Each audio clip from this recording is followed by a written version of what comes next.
Right now at Honda, find your kind of value with a low finance rate offer on selected Civic hatch and sedan models. There's never been a better time to get into a Civic, so talk to your local dealer and let's help you into a Honda today. T's and C's apply. Ends August 31st. See website for details.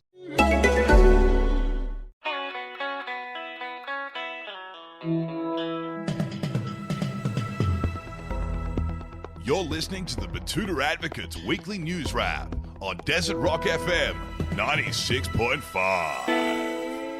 G'day, I'm Bruce Hitchcock, and you're listening to the weekly Betoota News Bulletin. Here are the top stories from the Betoota Advocate, Australia's oldest and most respected newspaper. Starting with national news, and the former Deputy Prime Minister Barnaby Joyce wants hiring regulations at Parliament House overhauled. He says politicians should be able to hire their partners so they can go to work without having to worry about seducing babes, like his new missus. Speaking with The Advocate this week, Joyce said, Canberra's a weird place. You know, you've got absolute sex bombs like me walking around the place with tight moleskin trousers that hug the crutch, and you got some serious smoke shows like Vicky working alongside me. I don't blame Vicky for falling for the big dog. I don't blame anyone who's done anything similar before. I'm a red-blooded regional man, and obviously there's a magnetic attraction to people like me. Elsewhere in federal news, the Royal Commission into Misconduct in the banking, superannuation and financial services industry has announced that the banks could come under fire for letting pissed morons use PayWave when paying for 7 Jaeger bombs at the pub. The Royal Commission has already heard horror stories about predatory lending and dodgy financial advice, and Commissioner Kenneth Hayne is now set to turn the microscope upon the ethics of allowing cooked men and women to tap and go at licensed venues. Commissioner Hayne said at the hearing this week, I myself have been personally victimised by PayWave. I mean, I can't get stung too bad by the feature because of the calibre of red I drink. And if I'm ordering more than a couple of glasses or a bottle, it goes up over the $100 threshold, so I have to actually put my PIN in. It was Anzac Day this week, and one local bloke who was putting $500 on heads reckons the price of brekkie is pretty steep these days. After recklessly gambling for the majority of the daylight hours, Greg Parsons pulled up a bit dusty the following morning, and the 29-year-old commercial property leasing agent had to get some brekkie on the go. Pulling into a nearby cafe, he was absolutely blown away by how much a coffee and a brekkie roll can set you back these days. Geez, it's a bit steep, said the man who yesterday made 3 ATM runs and doubled up until he was putting $500 on heads against heavily tattooed bikies at the local RSL.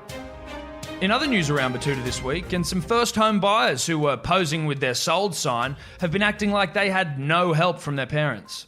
The young professional couple recently took to social media to show friends, family and casual onlookers that they've recently entered the property market, heralding a new chapter in their lives.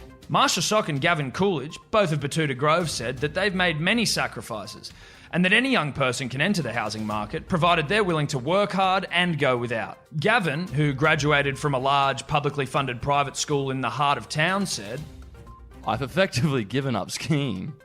Haters will say my dad helped me, or Marcia's dad, but the simple fact of the matter is that they didn't just give us the money. We actually have to pay our parents back for the 40% deposit. So fuck off. Steve Gilbert Davies, a reader from the French Quarter, commented on the story, saying he earned his deposit after his gran died. Now, some bad news for Apple fans. A recent study by the CSIRO has concluded that there's no redeemable benefit to owning an Apple Watch. The CSIRO's Peter Flanagan said, If you've ever seen someone use an Apple Watch on the street, you won't need to read these papers' findings. Overseas now, and London's Royal Observatory has announced that they're looking into how long Jamie Oliver actually thinks 15 minutes is. The study comes on the back of the success of Jamie's 15-minute meals, which have become a Western worldwide sensation. They're delicious and healthy, but that comes with one problem. They don't take 15 minutes at all. George Airy III, a timekeeper at Greenwich Royal Observatory, said, I attempted to cook his quick lamb tagine for my family.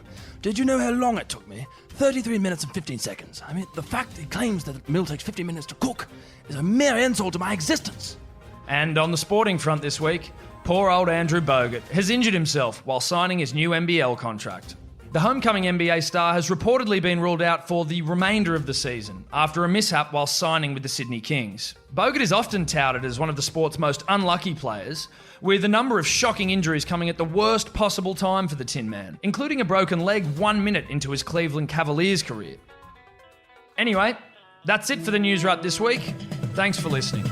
Don't forget to subscribe to the podcast in order to get your weekly fix of real, unfiltered, and unwavering regional news. Until next week, I'm Bruce Hitchcock.